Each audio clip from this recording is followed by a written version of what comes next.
Alright, ladies and gentlemen, here we go again. This NFL Week 8 State of Play with Hot West and GuttaWest. We're behind as far as picking the Thursday night game. There was an issue about who's going to be healthy, not start, they're going to start, whatever it is. But we are always going to be fair. If we say it was a loser, we're going to say it's a loser. If it's a winner, it's going to win it. I did pick the Chargers, but I was concerned about offensive line. I didn't really give a score because I wasn't sure. GuttaWest? Pretty much the same thing.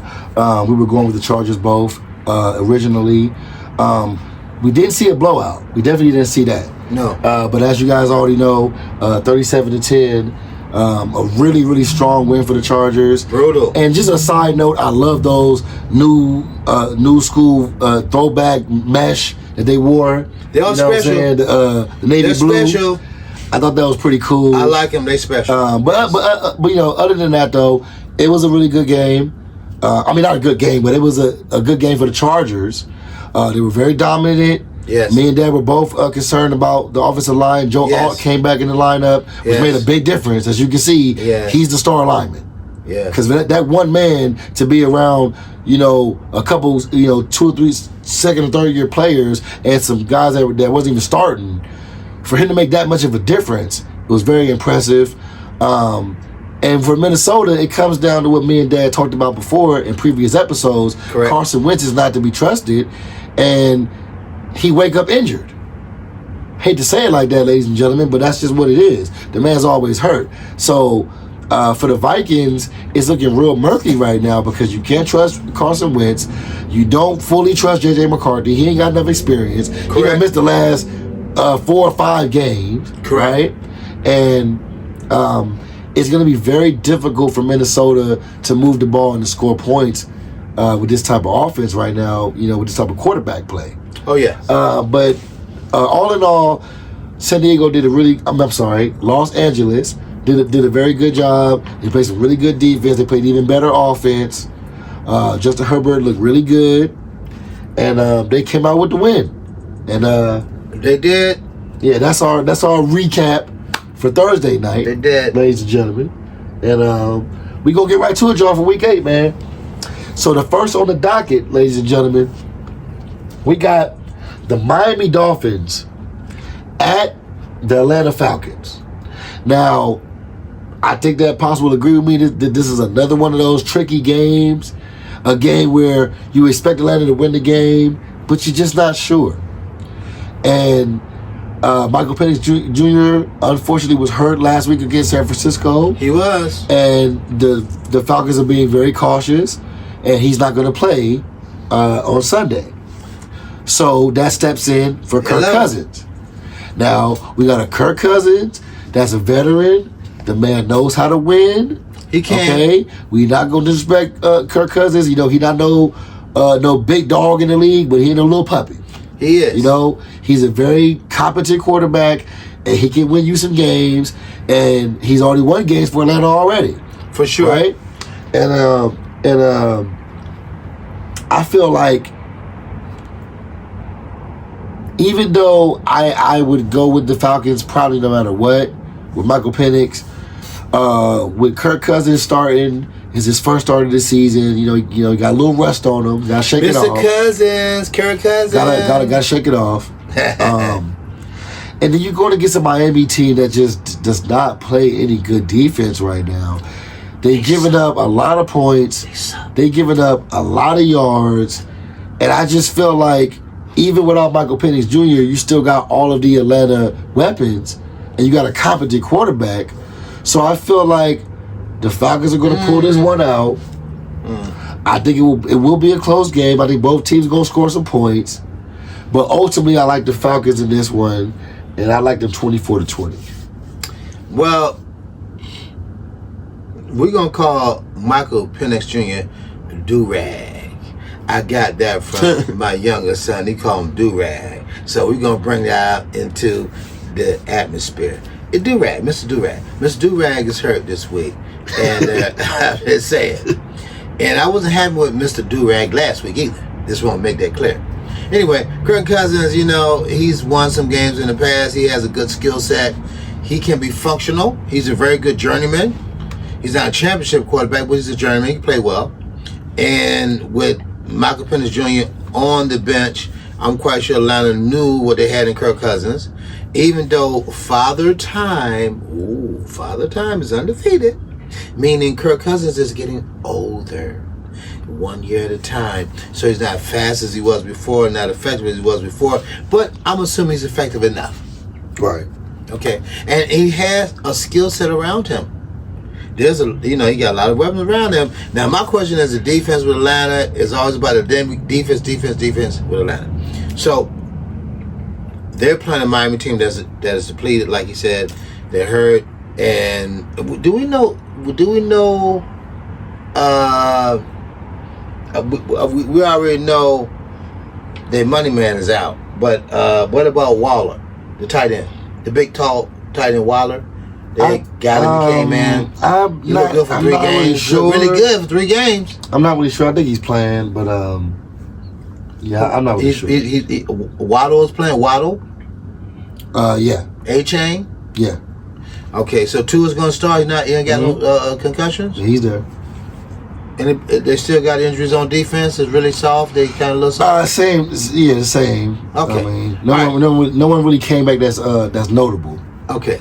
All right, so with that being the case, it looks like to me they'll be able to move the ball against Miami almost at will, which is unfortunate. Although Kirk Cousins is an older cat, I think he has another weapon with the young guys. They can move the ball. Yeah. They're gonna move the ball, and then Atlanta defense is tricky. Like Dr. Jekyll and Mr. Hyde. Would you agree? Yeah. What are we gonna get? So Miami probably gonna be able to score some points too. I agree. So I'm going to go with somewhat of a strange shootout game, Dr. Jekyll, Mr. Game. I'm going to go with like 25-23 Atlanta. 25-23 Atlanta. Some strange shootout type game. Well, yeah. I mean, like I said, we both agree on that. Yeah. Like I said, we both agree. I think it's going to be a close game. No question. But ultimately, I think Atlanta got enough to win that. They should survive it. That's what I would say. Next, ladies and gentlemen, on the docket, we got the Chicago Bears at the Baltimore Ravens. Dumb Bears. Now, I'm gonna let Pops go first, but I just want to say, Lamar Jackson was practicing this week. He was looking a lot better than he looked before. He was listed as questionable for this game a few days ago, but ultimately they decided to go with Cooper Rush again. So Lamar will not be starting this game. So what you think about that? Wait a minute, Lamar is starting. No, he's not. Wait a minute. All the publications I read, they said he was starting. Are you sure he's not starting? Yeah, I don't think he's starting. Because Vegas changed the line, saying it went up because he's starting. If they make sure that's correct. If they change that, then I'm not sure, ladies and gentlemen. They were saying that Lamar was starting. So we're gonna check it live. But I think he's not. I think he's not. That'd be very unfortunate, man. But we need to know one way or the other. Okay. Yeah. Yeah, no. Lamar Jackson is ruled out. Cooper Rush is starting this week? No, actually, Tyler Huntley is starting.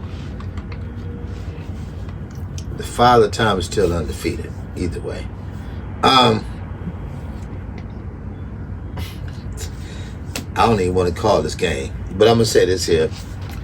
We'll go with Caleb Williams because he's playing fairly decent. They got a good, decent running game. The Bears' defenses played better than they should have played in the last couple weeks. They played above themselves. The Baltimore fan base is getting a little bit upset. They're getting distraught. So That's why Huntley was put in other than Cooper Rush. Yeah. So I'm going to say this. I'm expecting a better performance from Baltimore. It's a toss-up to me who's going to win the game because Baltimore going to do everything to try to win the game. But on paper, Caleb Williams should do enough to win the game because he got a little bit more talent. So you got to make a pick. Even though I don't want to make a pick, I'm going to make a pick. Okay. So I'm going to take the Bears to squeak out a win from a motivated Baltimore team with Huntley, Mr. Huntley. And a better running performance by Mr. Henry, King Henry. And defense played a little better. A close 3-point win. I'm going to go with the Bears to win 23-20. Well, ladies and gentlemen, I kind of have to agree with him on that one. I kind of see a similar game. I think it will be a close game. I do agree that I think Baltimore played better defense. I do agree. I think Derrick Henry is going to run the ball a little bit better than he has in past weeks. But ultimately, I think the Bears, they obviously have the better quarterback. They have a lot of weapons on offense, and they have a decent defense. They're not, great by any stretch of the imagination, but they're a decent team defensively. It's on the road in Baltimore, so that could be a little tricky for the Bears. But I like I've said before in previous episodes, I believe in Caleb Williams. I'm a fan of him. I like what the Bears are doing. Unless against my team like it was earlier. But other than that, I like seeing the Bears play football. I like seeing them win, and I feel like the NFL is in a good place when the Bears are a good team. So correct. I think the Bears are going to continue their streak, or continue their winning. And I like them to beat Baltimore. And I gotta agree with Pops. I'm gonna go with a really close score in this game. I like the Bears in this one, 24-21. All right. Sounds good. Now, next on the docket, ladies and gentlemen, we're gonna shout out my big Uncle Tim, man, with them Buffalo Bills, baby. And Bills Mafia, baby. Yes, baby. And the Buffalo Bills are on the road this week against the Carolina Panthers. How about them Carolinas? And this is another tricky game, ladies and gentlemen. The reason why I say that is because Buffalo is Buffalo. They are. They are not to be played with. That is a real team, and you will see that team in January, and you might see them in February. Josh Allen gonna bounce back like he always does. Coming off a bye, coming off a close win that they should have won against Atlanta on Monday Night Football. Josh Allen and nobody in that locker room is happy about that game. Okay, and they're gonna come to Carolina with a lot of fire in them. But with that being said, Carolina, as I said before, they are looking really good. They are. They playing some inspired defense. They are. And Bryce Young is looking like the quarterback that me and my dad thought he would be and had the capability of being. Yes. The boy looked good. The man looked good. He looked strong. He looked fearless. Boy, man, whatever. He looked. He is young. Yeah. But he looked fearless. Yeah. And he looks like he's ready for prime time, man. And I think that should be taken for granted. And they're gonna play a really good game against Buffalo. They're at home. No question. They will not get bullied around. But ultimately, I like the Bills in this game. And I like them by 7 in this one, y'all. I like the Buffalo Bills 30-23. This is why we play the games. Because you don't know what's going to happen on any given Sunday. Plain and simple. You never know. We play the games. And it's also why we're fans and we watch every Sunday, every Monday night, every Thursday, etc., etc. Shout out to the Buffalo Bills Mafia. Cuz, love you, Tim. And whoever else is a Buffalo Bill fan, we both know there was some questionable performance the last game. Before the bye was not cool. To me, it wasn't cool. It just wasn't cool. Because I know they're better than that. Even though with injury, they're still better than that. So we don't want to rehash that. I just want to shout it out. But let me say this to you. They got an incredible record after bye. Whatever you want to call a trend sheet, whatever it is, they have an incredible record after bye. And I'm quite sure all the Buffalo Bills Mafia, they know this without me saying it. The Carolina Panthers, they're playing very well, very competitive. Is Mr. Young starting or he's still hurt? Bryce Young? Yes. No. He playing. Are you sure? Yeah, he playing. Because there was some talk that what's his name was going to start, the backup guy. What's his name? No, I think he's playing. Okay, cool. So is Mr. Young going to start? The offense has been moving the ball effectively. They've been running the ball. They got a really special running back, which is running out of his mind. They got a really special receiver. He's been catching everything. And the defense has been playing inspired, even though they're giving up some points.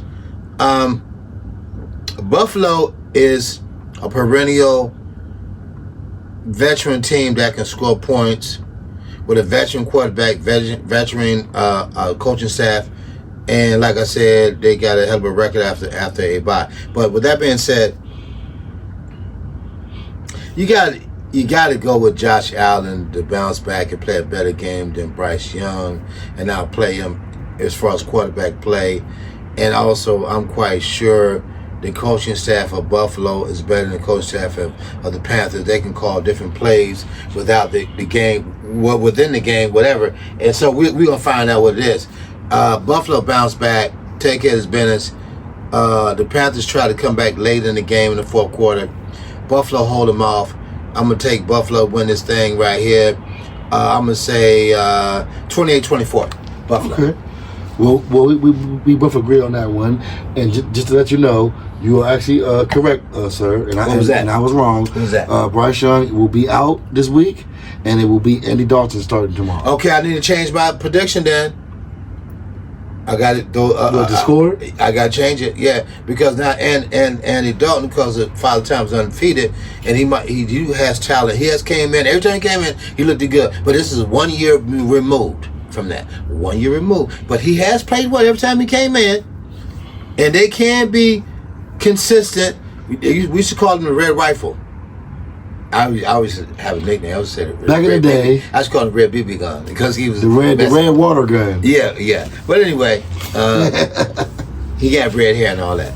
But anyway, I'm gonna say this: if he's starting,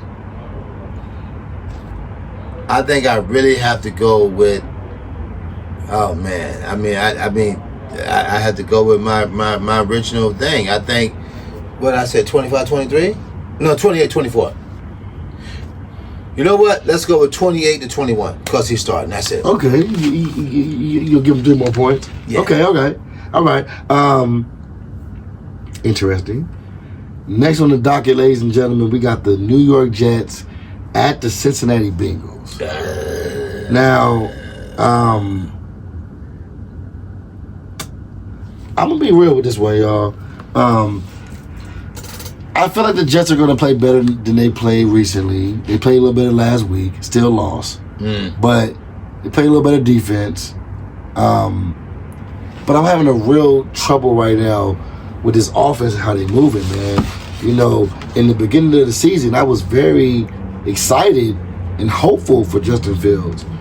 And I thought that he would have a standout season this year and show that he deserves to be a starting quarterback. And unfortunately, we've seen the opposite. A lot of miscues, a lot of bonehead plays. You know, he just don't seem to have that dog in him like he had with Pittsburgh last year, which is kind of crazy to me. I agree. Because I felt like he was really, flexing his muscles and showing who he was last year before they, took his starting job away, which I don't agree with that. I think Pittsburgh should have kept him as a starter. But that's a whole different story. Give him that 1 more year. You should get 1 more year. Whatever. Right. But the bottom line is, because of that, and because how his offense playing right now, the Bengals have got a whole new life with Joe Flacco, man. Beating the Steelers at home on Thursday night was a very impressive win. It was, and they played some very inspired ball, and could have very well won that game against Green Bay last week. I was nervous about that game last week, which really impressed me, but. With all that being said, they look like the better team this week. I trust Joe Flacco over Justin Fields. The defense of the Bengals have been playing a lot better. Correct. And I think ultimately they're going to pull this one out. I think it'll be a competitive game, but I like Bengals 27-21.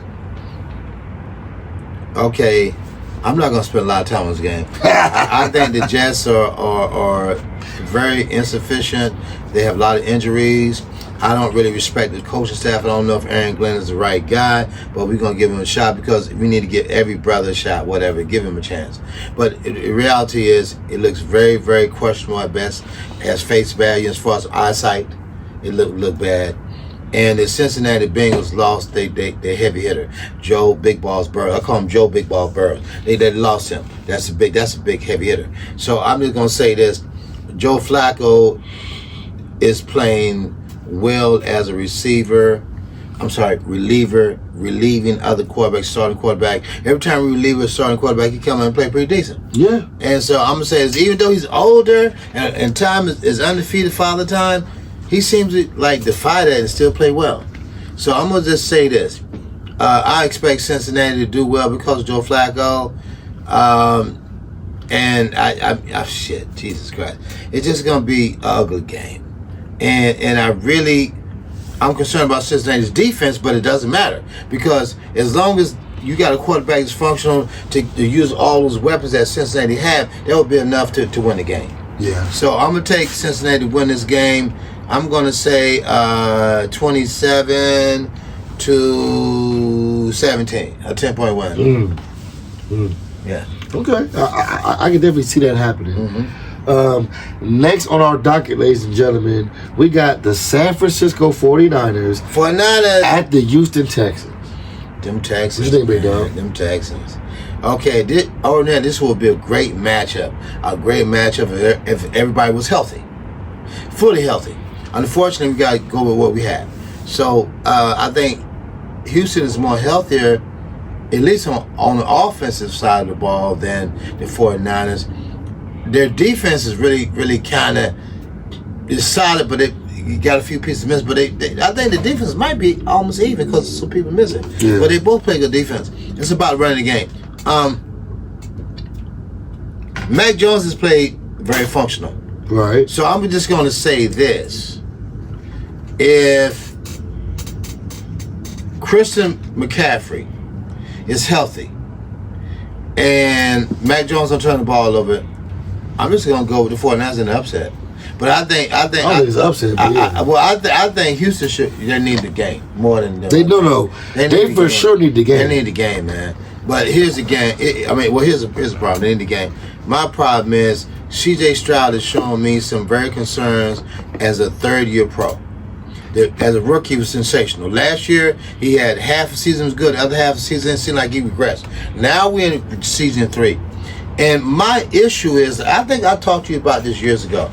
When I see young quarterbacks, if they don't have no compassion, they trying to be stoic and don't have no emotion about when they're making mistakes and they don't show it on the sideline with coaching staff, they seem to be like, intolerable to what they do and they don't have no emotion about one way or the other, or they just either over mad or overexcited. To me, I want to see some emotion. You can control if you get out of hand, but I want to see emotion. If I see you indifferent when you're making bonehead plays and overthrowing the ball, underthrowing the ball, you're doing all these bad things, and then you're just like, that this happened, and what do you want me to do? And the guys didn't run the right routes, and when I see you on the sideline like that, that's make me think that, number one, you're not an NFL quarterback. Number two, you're not mature as a grown man. Number three, you can't take coaching. That's from my experience. That's just what it is. So with that being said, I'm going to take the 49ers in the upset and really put the Houston Texans behind the 8 ball. I'm going to take 49ers and win a close one by a field goal. I'm going to say 24-21 49ers. We agree, but I think we have slightly different opinions on this. Because I don't really see it as an upset, and I also don't think it's going to be that close of a game.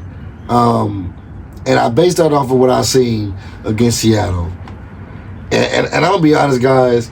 Look, man, I like C.J. Stroud, and I've been trying to defend him, and Pop's been telling me all year he regressing. He looking like he taking some steps back, and I think I'm starting to see it. Because when I saw against Seattle, the way he got the ball off too quick or held on to the ball too long and kept getting sacked and kept getting hit, that's not going to give you a long life in the NFL.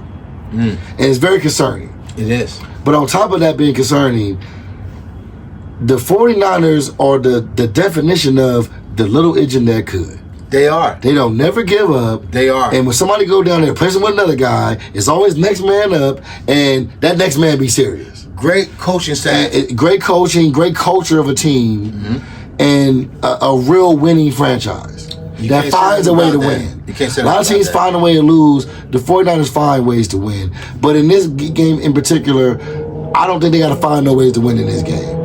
I feel like the defense is not good enough in Houston right now.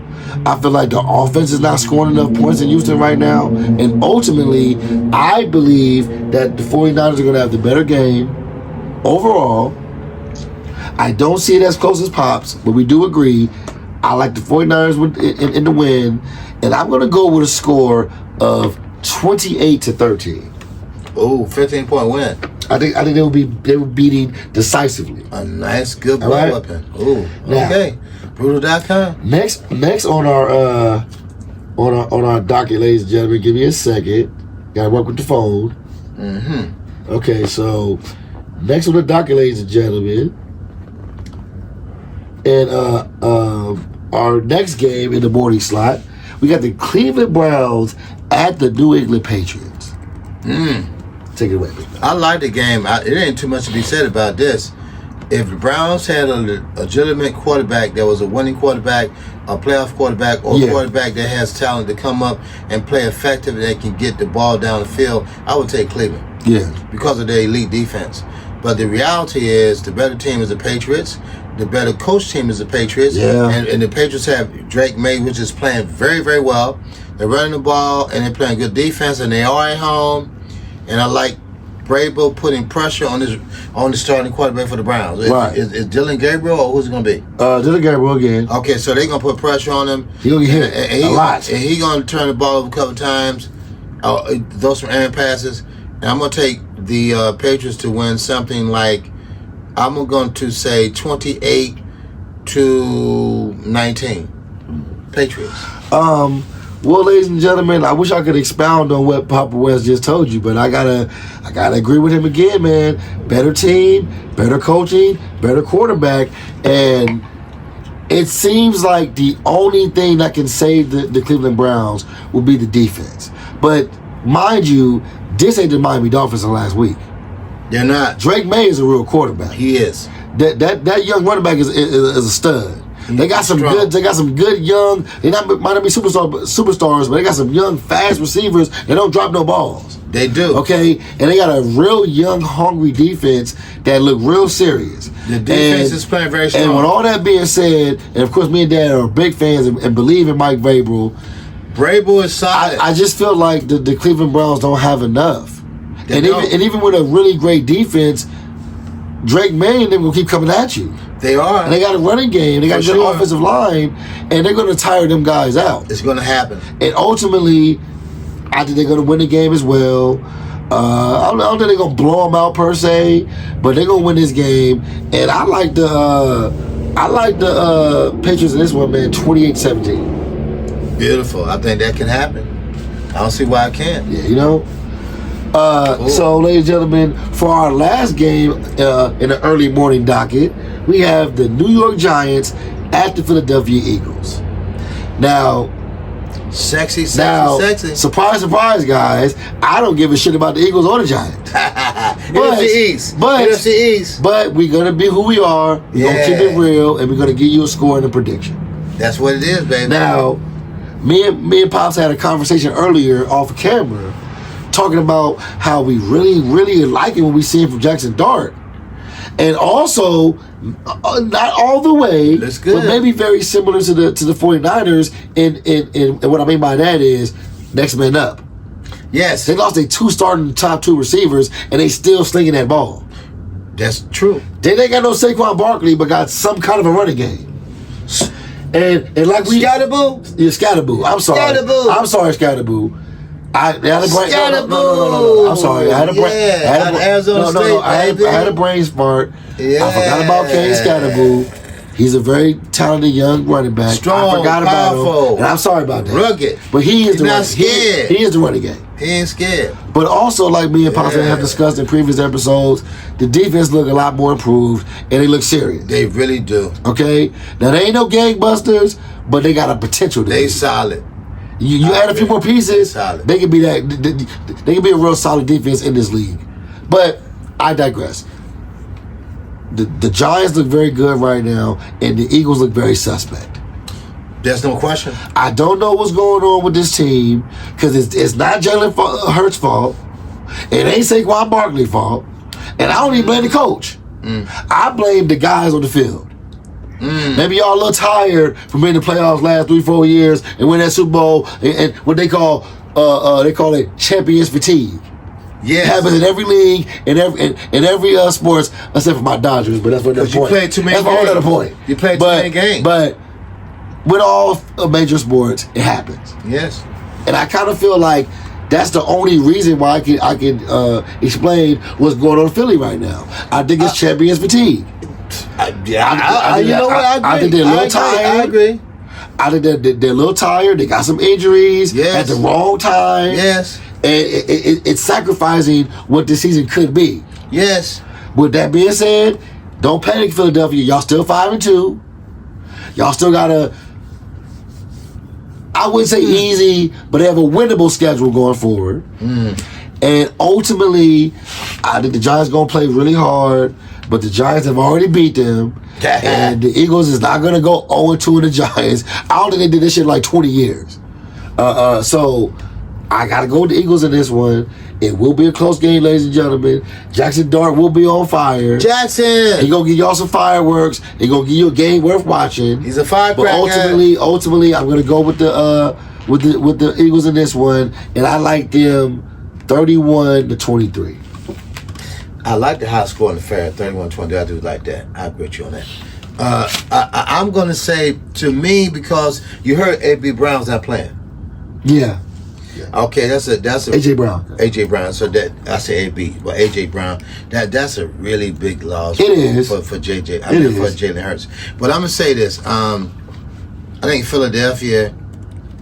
They seem like they was trying to get themselves together last week against Minnesota, but I think there is something wrong with Barkley. I'm not sure if I agree with GuttaWest about Barkley, but I will tend to agree with Mr. GuttaWest that it's not necessarily Jalen Hurts' fault. He's been playing pretty decent.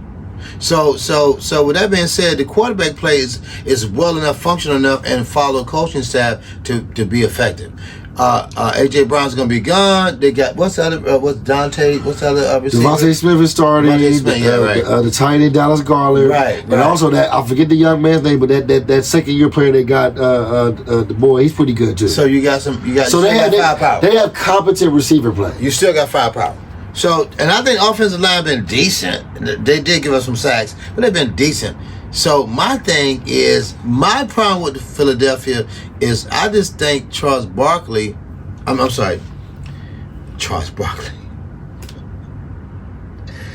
Okay. Barkley, the running back.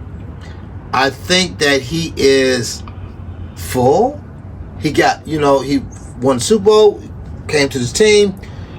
And he didn't rush for 2,000, whatever, and he got his championship ring, and I think he's full. And I think that even though he doesn't want to accept that he's full and he want to just win another ring, I think it's affecting his play.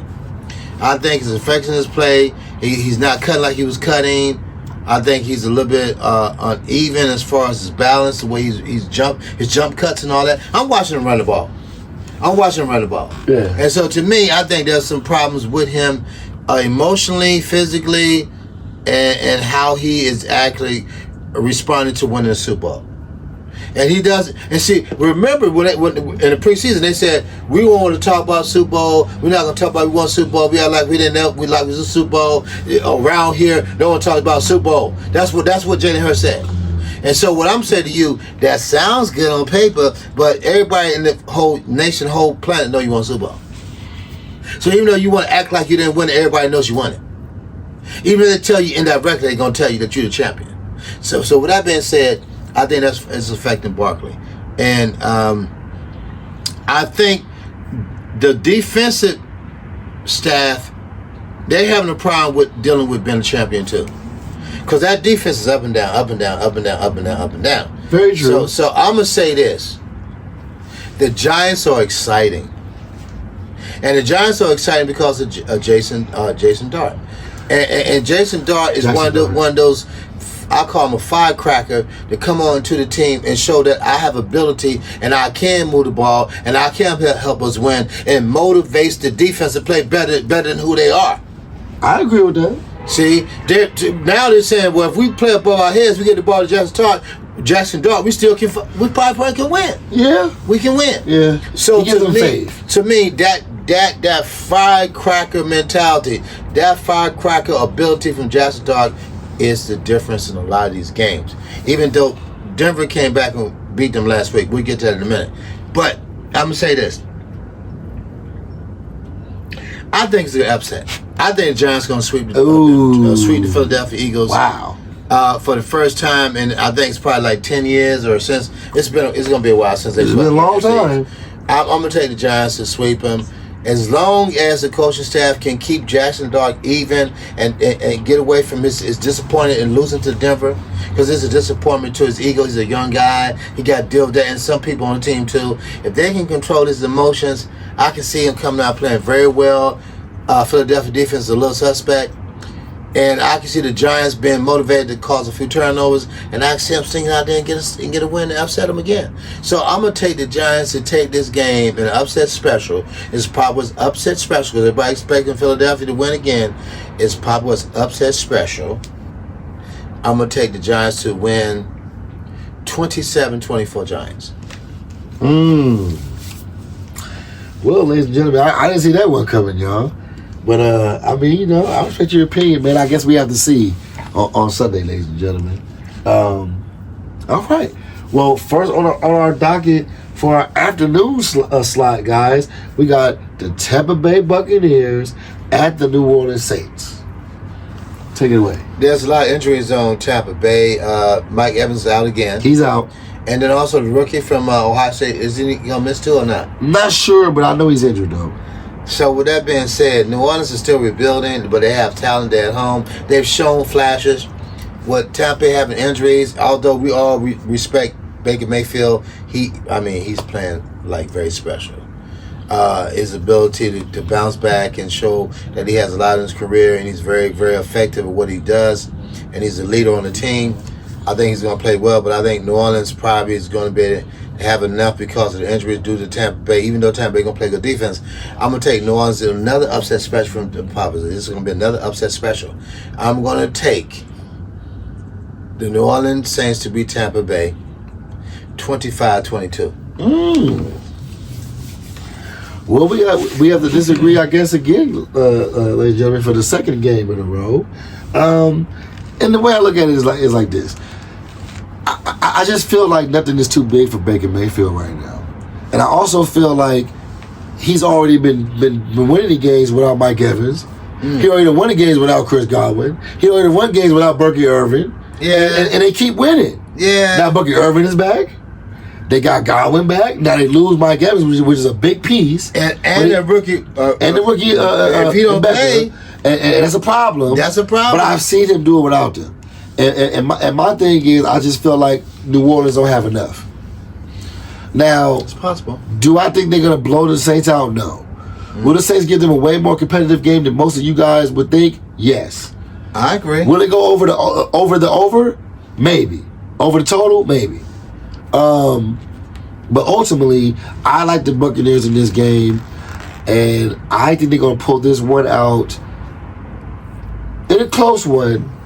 But I like them 28-24. All right, let's get it done then. See what we got. All right. For our next game on the afternoon docket, ladies and gentlemen, we got the Tennessee Titans at the Indianapolis Colts. Shout out my little brother Breeze. You know what I'm saying? Nothing but love. He love them Colts. And them Colts look good right now. We loving them too right now. I got to say, Daniel Jones has been having a very good season. Dare I say, maybe an MVP season. He's very accurate. Yes. He ain't throwing no interceptions. Yes. He's doing a lot of touchdowns. Yes. So we have to deal with reality. And reality is the man look good, okay? For real. All right? We're in L.A. and almost beat the Rams early in the year. Came back and beat the damn Chargers, okay? Beat everybody else they played so far. And one loss. That's one loss. And they looking very good on defense. And that is what the difference is. Yes. We know that Daniel Jones look good. We are amazed by what we said with him. Jonathan Taylor is a known beast. If you don't know now, you know. Yes, Michael Pittman Jr. is a real beast. If you didn't know now, you know. Yeah. Okay? Yeah. And there's a bunch of other young guys on that team that are stepping up and they're playing their role. They are. They're playing. They're playing what the OG Chris Berman would call complementary football. They are. Which means I agree your offense, what your offense is doing, complements the defense and gives them rest. There's no question. The defense getting stops complements the offense and give them short field. Correct. The special teams complements the entire team by giving us a short field and playing good and getting fumbles and all that. And getting stops. I agree. And getting better yard advantage. I agree. Yard possession.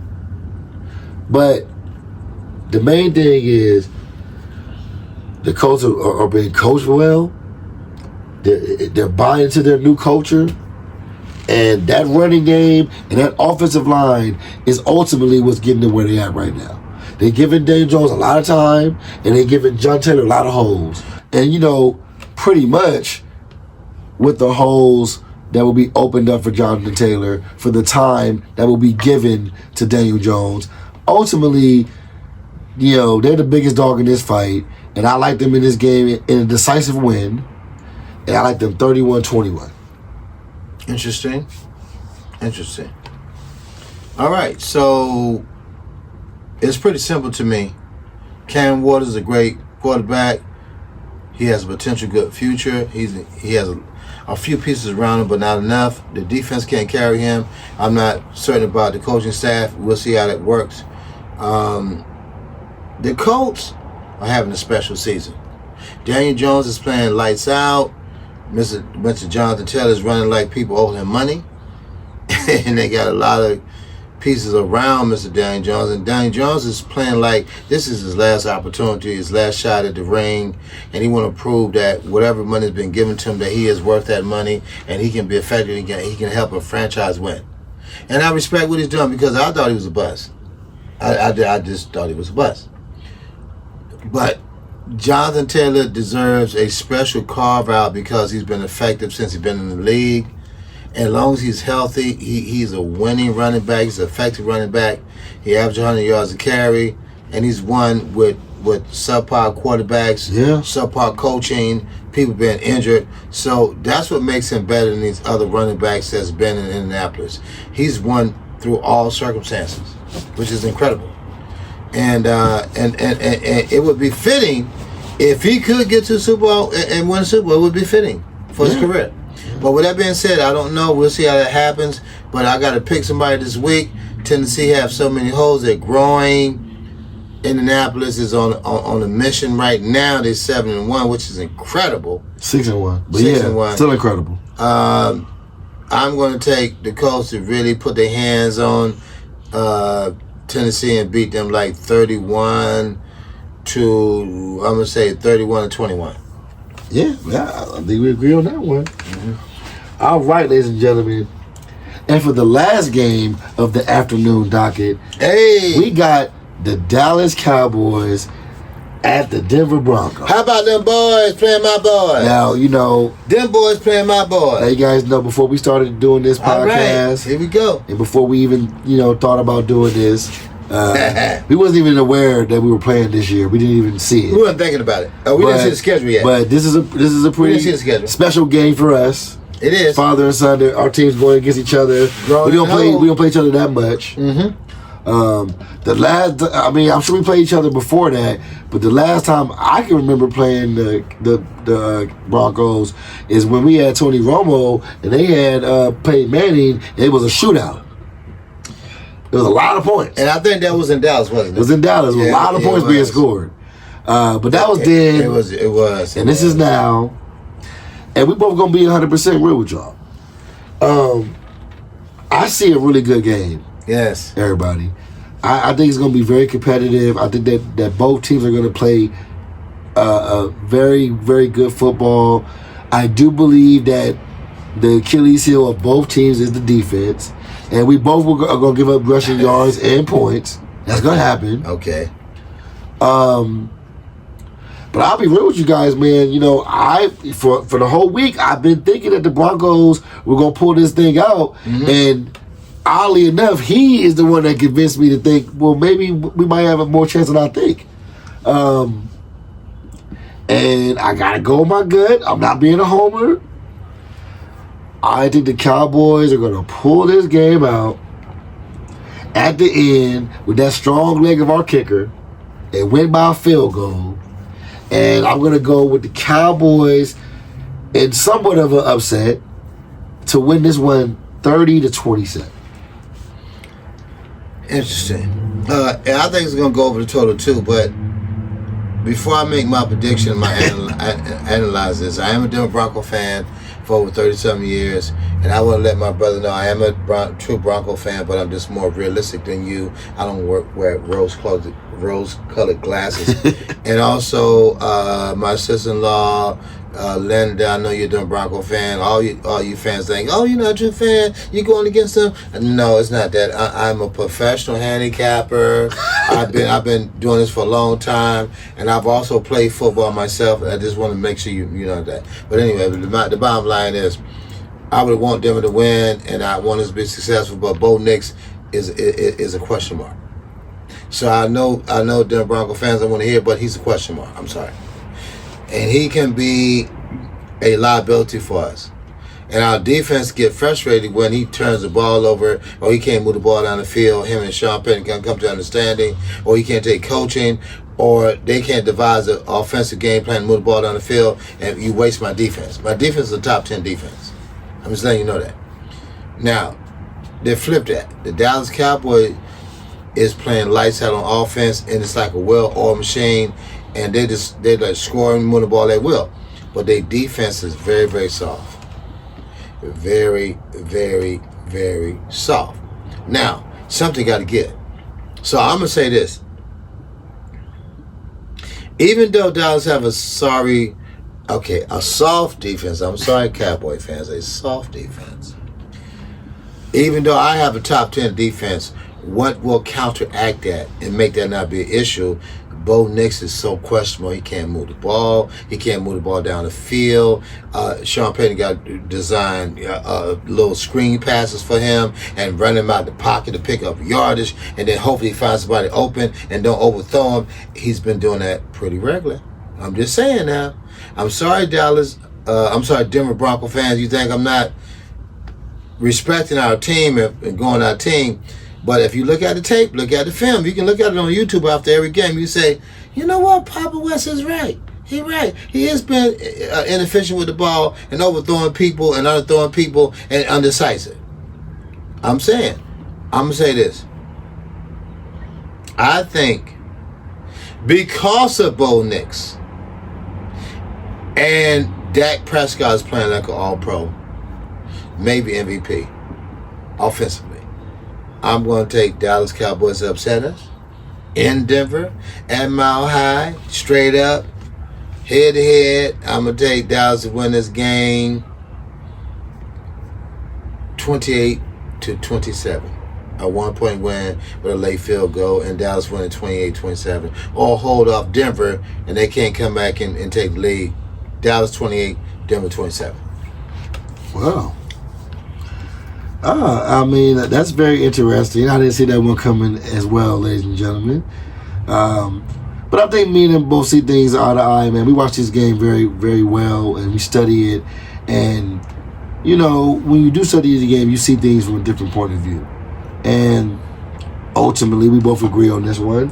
Not because the Broncos are not the better team, because I think they actually are.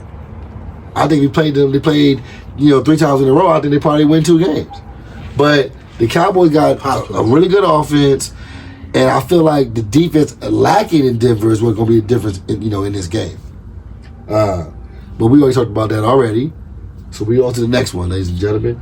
Our primetime game for Sunday Night Football. This is a good one right here, y'all. Yes, we got the Green Bay Packers at the Pittsburgh Steelers. And for the first time in his NFL career, Aaron Rodgers is going to play against his former team where he won a championship. Yes. Oddly enough, with the team that he beat in the Super Bowl, which is kind of crazy, right? That's true. It's kind of crazy, right? That is true. But that's a good trivia question. Yeah, I didn't even think about that. That's a good trivia question. And we're going to remember, that's a good trivia question. Played for the Packers all them years, beat the Pittsburgh Steelers like that. In the Super Bowl. Yeah, and now we playing at home, at Pittsburgh, against his former team that he loved. I think this is going to be a very interesting game, ladies and gentlemen. Should be. I think we got two defenses that we were a little skeptical at in the beginning of the year. I think they both have regained who they are. I think so. And they play more like themselves. So I don't see I don't see a ton of points in this game. I don't see a blowout in this game. But I do see a very hard-fought game on both sides of the ball. But my gut is telling me to go with the Pittsburgh Steelers. And I think Pittsburgh going to squeeze this game out. Yes. And I like the Pittsburgh Steelers in this game, and I like them to win this game 24-21. That's a 3-point win, and that very well could happen. And I can see it happening. To me, it's almost kind of even, but Pittsburgh got home field advantage. And Aaron Rodgers got something to prove. And then also Aaron Rodgers know or probably have some knowledge of how they run offense over their defense, even though it's a different coach staff. I'm quite sure he knows what's going on. And because the offense looks similar to me anyway. Jordan Love going to play well, but Jordan Love struggled last week against Arizona. I didn't like that. I didn't like what I saw against Arizona. I just didn't like it. It was just not cool. I think Pittsburgh did what he needed to do. Who did Pittsburgh play? Who last week? Who did Pittsburgh play? Oh my gosh, I'm having a brain for it. Did they win or lose? Win or lose? Well, Pittsburgh definitely won, but go ahead. Okay.